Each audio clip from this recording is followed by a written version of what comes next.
maaleykum salaam. Fada Mbengue Walfadjri donc dama bëggoon juste ñu ñëw ci ñaari bi moom mooy pourquoi l'appellation possible ci album bi et parce que album bi ñëpp tubaab nga ci làkk maanaam français mais pourquoi nga choisir langue française et il y a aussi de ces collaborations yoo xam ne am na ci nga ñëw pourquoi le choix de ces artistes donc ñetti laaj yooyu la woon merci beaucoup. alors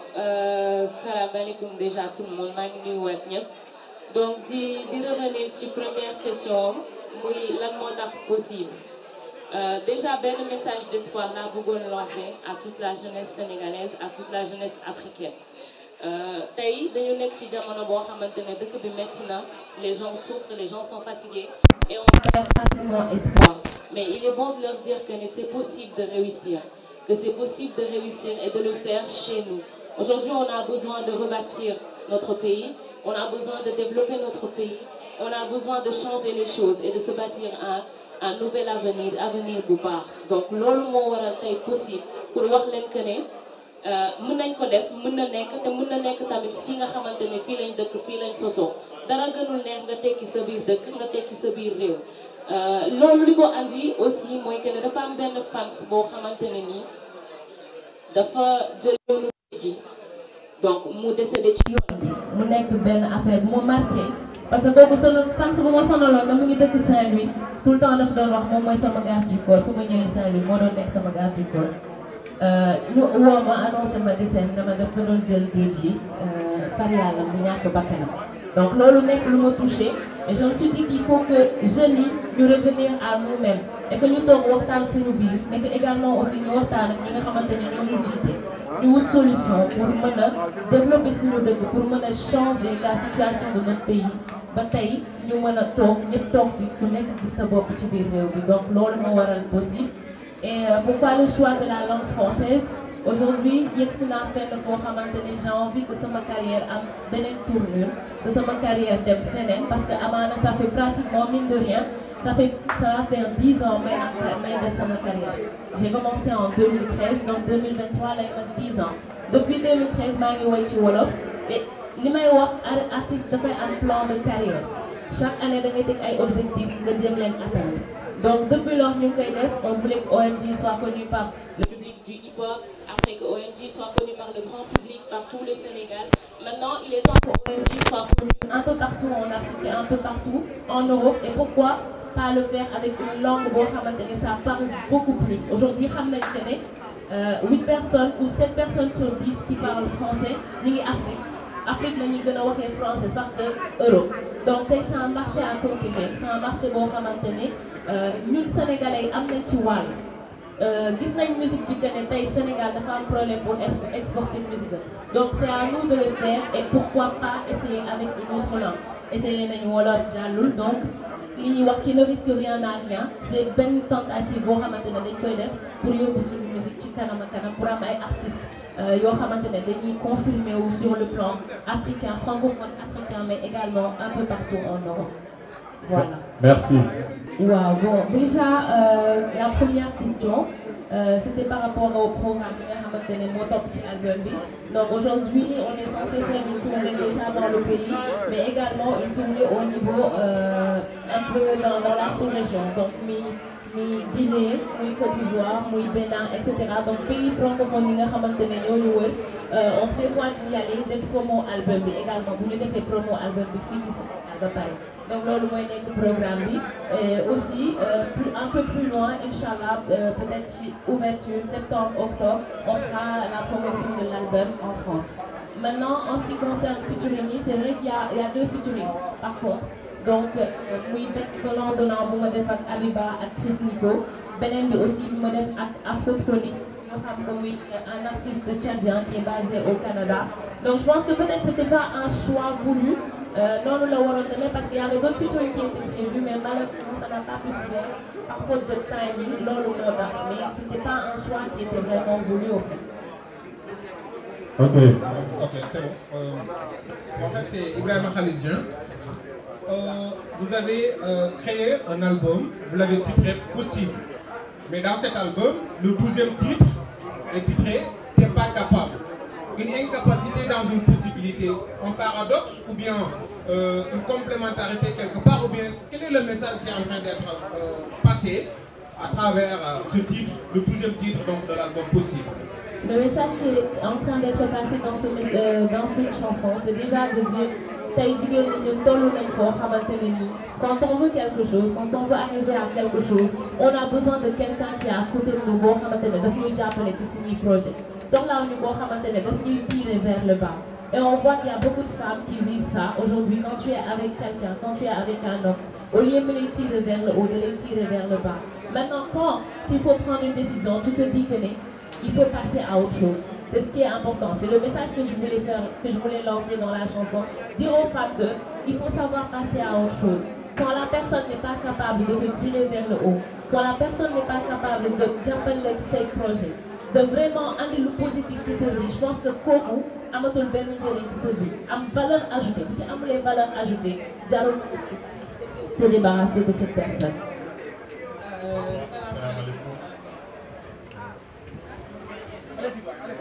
Bon, c'était juste vous féliciter d'abord. Oui. Parce que vous avez fait de très belles vidéos, très bien colorées. Vous me rappelez Ismaël Lolo. Donc, ça veut dire que c'était bien fait. Bon, le 5e morceau, Lion Pressé.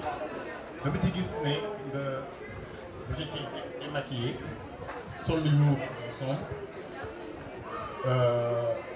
Rythme de mon anda. Parce que quelqu'un qui est blessé, tout le temps de nous zouk, mais je pensais à un slow.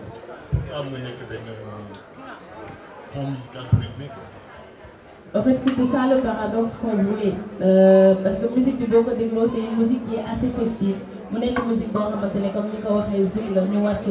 c'était pas évident. Mais aujourd'hui, quand tu prends une chanson comme Lion Blessé, je pense que c'est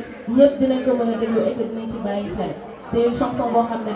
qui déjà pour Soli, mais bon, le texte, ça t'amène ailleurs. Donc aujourd'hui, c'est ce qu'on voulait, mettre dans une musique que tout le monde peut écouter, un thème. Parce qu'aujourd'hui, on a beaucoup de fois piano, c'est une affaire pour soft, le public va attendre. Alors que quand tu fais une chanson, elle est beaucoup plus ouverte, un instrumental qui est beaucoup plus ouvert, qui parle à Mac Khaled, parce que Zoom quand même, les adultes entre 35 et 45 ans, donc tu vas ratisser l'âge pour ne pas y faire. Et c'était un message important pour moi, mon worti. Parce que gis nañ que ne dañ nekk ci dëkk boo xamante ne aujourd'hui violence conjugale yi jàppee muy dara boo nekkee jigéen ñu lay dóor sa biir kay dañ naan ak garaaw benn paradoxe bu ndaw l'autre jour dama gis ci réseaux sociaux yi benn góor bu jabaram dóor. Après les commentaires ça m'a fait rire parce que les commentaires c'est d'habitude li ñuy wax ku jigéen ki ay noo muñal say neexul etc. Donc on disait ça à l'homme et c'était ça le paradoxe en fait parce que ça faisait bizarre de voir ñu gis ñuy wax loolu mu góor ñi alors que tout le temps loolu la ñuy wax ku jigéen ki noo muñal say neexul toogal sa borom kër la etc. Alors que loolu nit warul di dóor moroom nitam muy góor comme muy jigéen. Donc c'est ce qu'on voulait dans cette chanson, vraiment ratisser l'âge pour que les gens puissent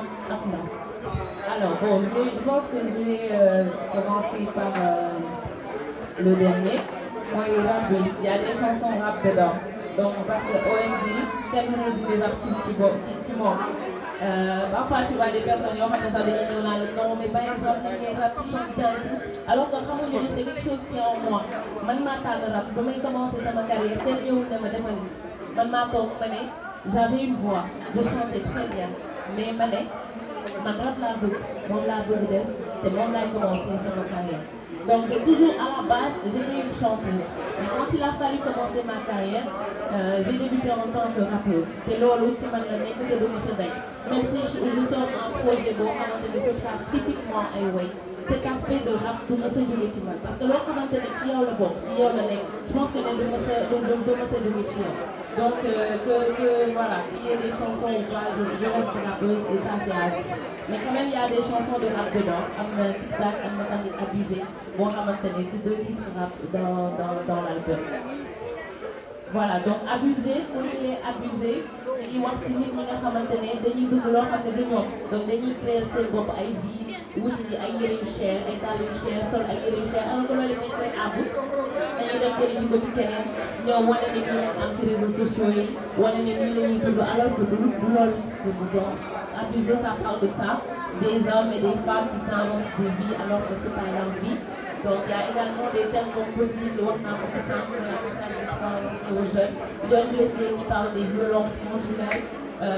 t'es pas capable aussi d'expliquer la vie. Donc je pense qu'il y a album bi thème bi sax est-ce que ëpp ñu aussi chanson yu fën c'est vrai qu'il y a des chansons d'amour mais même ci biir chanson d'amour yooyu mën naa dañ ko développé comme des thèmes parce que boo jëlee lu mel ni Mani Mani tollu nañ ci jamono boo xamante ne dañu jiital xaalis ba fàtte mbëggeel jiital nañ xaalis ba tey boo nekkee sa jëkkër dafay daw ba fàtte prendre soin de toi sa jabar dafay daw ba fàtte prendre soin de toi alors Mani Mani ça rappelle au couple l'essentiel mooy lan prendre soin l'un de l'autre nekk ci pour kenn am pour keneen ki am attention pour keneen ki mën ko jàppale quand il a besoin de toute personne. Donc je pense qu'il y a beaucoup plus de thèmes développés dans l'album que voilà de ay fun etc. Alors salam alaikum. Waaleykum salaam. Alors vous avez dit c'est Mbène Diakhaté, journaliste à Dakar TV International. Vous avez dit tout à l'heure que l'objectif de l'album est de conscientiser la jeunesse. Alors, avec la version française, pensez-vous que ce sera accessible et ouvert aux Sénégalais qui est la langue officielle et le Wolof, surtout la jeunesse que vous voulez conscientiser sur les potentiels dont regorge le Sénégal? Il y a une version Wolof qui sera faite. Il y a une version française et il y a une version Wolof qui sera faite et boobu xam naa sax la ñuy génne vidéo. Ok, allez-y. Salam alaikum. Waaleykum salaam. C'est Gallo, journaliste à Univers Info. Gallo gis nga la maa ngi nii toog. Ah ok. waaw maa gën a rafetlu journaliste. Bon, d'abord, je vais commencer par vous féliciter de passer au travail vraiment remarquable que vous avez fait. Donc, c'est ma question ci ñaari point la koy accentuer. Benn bi mooy yow xale nga jeune nga di way. Donc, dafa am parole boo xamante ne dañ koy génne tout le temps di conscientiser la jeunesse. Pourquoi yenn thèmes yi gisuñu ko ci album bi lu si mel ni situation politique bi nga xamante ni dafa xew ci dëkk bi deuxième bi mooy immigration clandestine bi nga xamante ni jamono jii di lëmbi na réew mi beneen bi c'est une question décalée ndax dañu seetlu léegi concurrence bi dafa xaw a déloyal ci yenn artistes yi parce que day dem ba si seen fans yi la preuve gis nañ fi tout récemment le cas fans Viviane yi ak Titi yi nga xam ne wax commencé na bari loolu en tant que artiste aussi da nga ñu si mën a indi lu leer lu ñu dégg merci beaucoup. Bah, je pense que des thèmes de société on en a fait et on va encore en faire. Je pense que les albums bi dafa xam chaque album dafa am lu ñu koy liggéey dafay am une direction artistique loolu moo waral peut-être yenn thèmes yi gisoo ko ci mais quand même ñun ci ginnaaw ñu ngi liggéey loo xamante ne nii c'est toujours dans le cadre de nit ñi li ñuy dund tey si c'est pas par rapport à des chansons ce sera des vidéos yoo xamante ne ay vidéos yuy véhiculer ay messages la wala ñuy toog di waxtaan ak suñu audience di xool naka la ñuy trouver ay solutions naka la ñuy fexe ba gouvernement bi jot message yi nga xamante ne moom la ñuy wax donc ça c'est quelque chose qui est là qui a été là depuis longtemps l'année dernière on a fait ça on a fait des posts on a fait des vidéos on a vraiment parlé de la situation du pays donc album par contre dafa am ay normes dafa am loo xamante ne dañuy wax ne nii lañ koy liggéeyee nii lañ koy defee et on choisit les thèmes yi nga xamante ne moom lañ koy découvrir maintenant ce qui vient après ce sera après et c'est sûr que on va faire dinañu wax ci loolu dinañu wax ci situation dëkk bi ci météo dëkk bi et quand on prend l'immigration bi ngay wax le thème possible loolu moo ko andi gis immigration bu métti moi je viens d'une zone où c'est une zone de pêche muy Bargny c'est un village de pêcheurs donc tey jii lu mel ni Bargny on a perdu beaucoup de cousins on a perdu beaucoup de frères ci immigration clandestine donc moo waral possible bu ñu leen waxee possible mooy que nañ toog fii métti na parce que yow li ngay daj ci yoon bi ba amaana nga war si mën a ñàkk sa bakkan nga toog fii nga teg ko fii yàlla mën na la ubbi sa buntu wërsëg moo gën parce que bu fële muy fii yëpp mën nga am yàlla mën na andi réussite donc wërsëg kenn yoru ko yàlla moo koy jox nit aujourd'hui si tu te bats si tu te donnes les moyens et aussi ñi nga xamante ne ñoo ñu jiite pour ñu jàppale je pense qu'on peut arriver à quelque chose maintenant concernant la situation des artistes je pense que les artistes yi amuñu problème entre ñoom boo gisee tey ñu fi toog ñëpp ñi fi ñëw wax dëgg fa nekk yàlla amuñu ay problème wala boog bu ñu amee ay problème tamit duñu ko fësal public bi mooy alimenter yenn wax yi mooy alimenter yenn discours yi peut-être amaana daf leen di yëngal wala daf leen di dundal mais c'est plus du côté du public et du côté des fans parce que ñoom da ngay gis ñoo xamante ne ay fanatiques lañ donc dañuy bëgg OMG ba du ñu bëgg ku wax dara OMG bu ñu waxee kenn dara OMG rek dañuy xeex dañuy xuloo alors que je pense que le message qu'on devrait lancer ce n'est pas ça c'est plutôt un message de paix et ñun tamit suñu wàll mooy problème bu amee dañu war a génn wax ak gars yi calmer le jeu parce que loolu tamit yoon la bu fekkee dañu gis problème ay tension am c'est à nous aussi de prendre nos responsabilités et de parler avec nos fans calmer le jeu waxtaan ak ñoom ne leen ah bàyyi leen xuloo bi bàyyi leen xeex bi parce que jaru ko man du ma nit boo xamante ne damay xuloo du ma nit boo xamante ne damay xeex donc ne le faites pas parce que du sama reflet ñun am nañ ci part de responsabilité te loolu la ñu war a def aussi surtout xasante yi oui loolu amul solo amul njëriñ donc te loolu moom wax naa la ko léegi nee naa la c'est plus le public peut-être ak certaines personnes yoo xamante ni ñu ngi ci réseaux sociaux yi di wax doo mës a dégg artistes yi génn di wax mais man peut-être amaana lenn rek laay wax artistes yi suñu mënee génn wax ak seeni fans booy waxal ak say fans ñu nga calmer le jeu nga wax leen que ne li ñuy def amul benn sens nañ xool yow ni ngay doxalee yow kenn dégguloo ci dara kenn doo histoire doo xuloo doo xeex donc noonu nañ comporté woon noonu dinañ bàyyi ñu comporté woon noonu dinañ bàyyi affaire yi ñuy def. Merci. Alors, perdre le public, je ne pense pas. Parce que déjà, j'ai eu des retours très positifs par rapport à l'album. C'est vrai que bi may def album bi, j'appréhendais beaucoup la réaction de ñi nga xamante ne ñu may suivre. Mais heureusement, je me dis que peut-être lu yàlla def la, mais tout le monde a compris ce choix. Parce que peut-être aussi, c'était le moment. Tout le monde a compris le choix te ñëpp ñu si bari ils m'ont accompagné ñu ngi may soutenir ci sama choix donc te ba pare man bàyyi leen wax Sénégalais yi dégguñu français bu leen bàyyi leen di wax loolu parce que boo génnee ci benn baaga bi ngay seen boo ko làkkee français dina dégg nga wax ko dina la tontu tu vois et en plus de ça on a un public boo xam ne ñun Sénégal ñoo am public bu divers public boo xamante ne dañuy déglu anglais dañuy déglu espagnol dañuy déglu français yi dañuy déglu sénégalais yi tu retrouves pratiquement ça au Sénégal on a un public boo xamante ne même bu ñu xamulee li ngay wax sax dañuy déglu sa musique tu vois donc aujourd'hui je pense pas perdre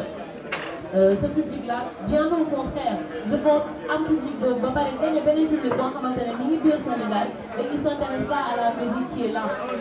y a un public boo xamante ne tey mi ngi biir Sénégal ah mi ngi dëkk Sénégal dëkk Sénégal mais déglu la musique sénégalaise tu vois donc aujourd'hui en gagnant ce public et en ayant toujours le public que j'ai je pense que je gagne beaucoup plus mais franchement je ne pense pas perdre bon ci retour yi ma jot a am wax dëgg fa neex yàlla je pense que c'est beaucoup plus un gain là am ça qu'une perte.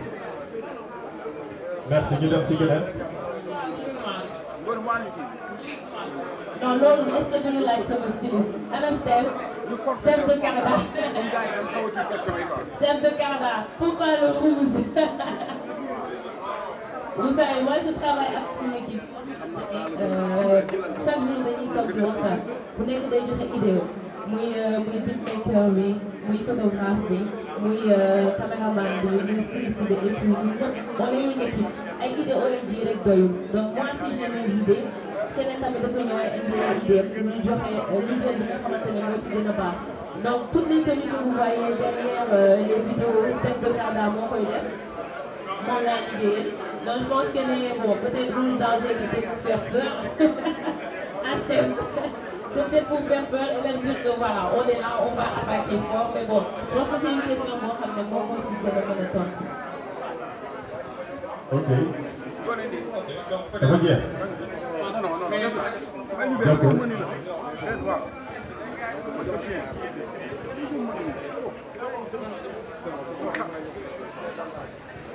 Oui.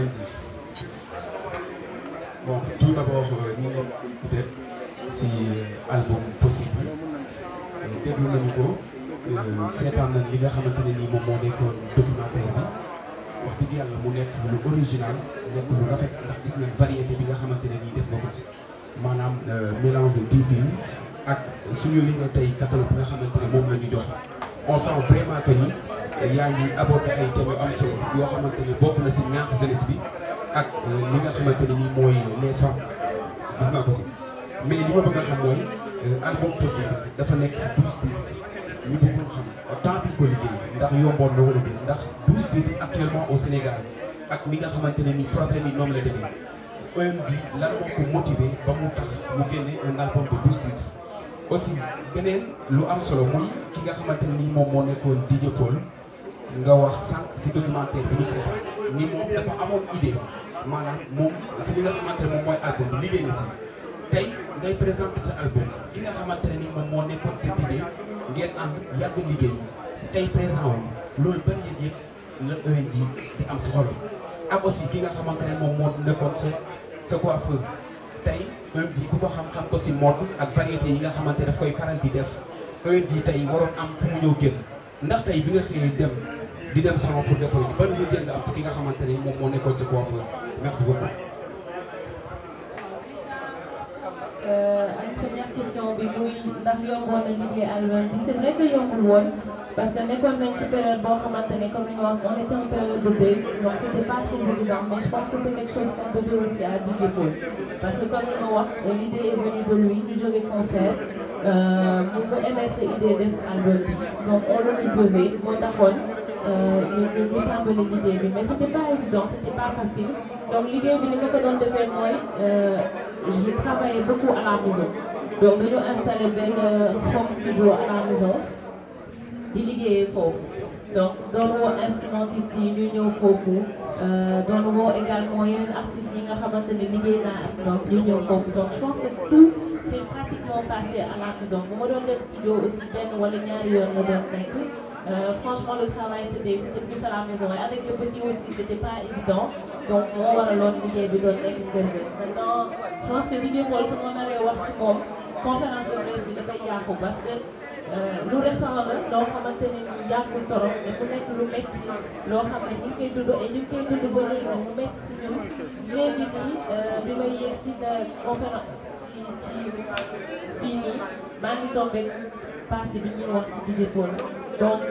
je suis entrée avec beaucoup d'émotion parce que nekk na loo xamante ne nii je pense qu'à vie daf ñuy marqué et à vie il sera toujours dans nos cœurs et c'est une personne boo xam ne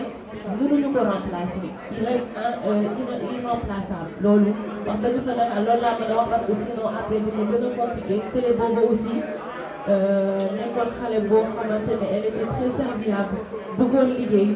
bépp coiffure boo leen doon gis ci vidéo OMD moom moo ko doon def elle était très créative bëggoon li muy def bu baax a baax tey ñu ñàkk ko donc mu nekk deux pertes yu tegloo ci at bi yoo xamante ne métti na ni torop mais di sant yàlla rek et di leen ñaanal aussi. Merci.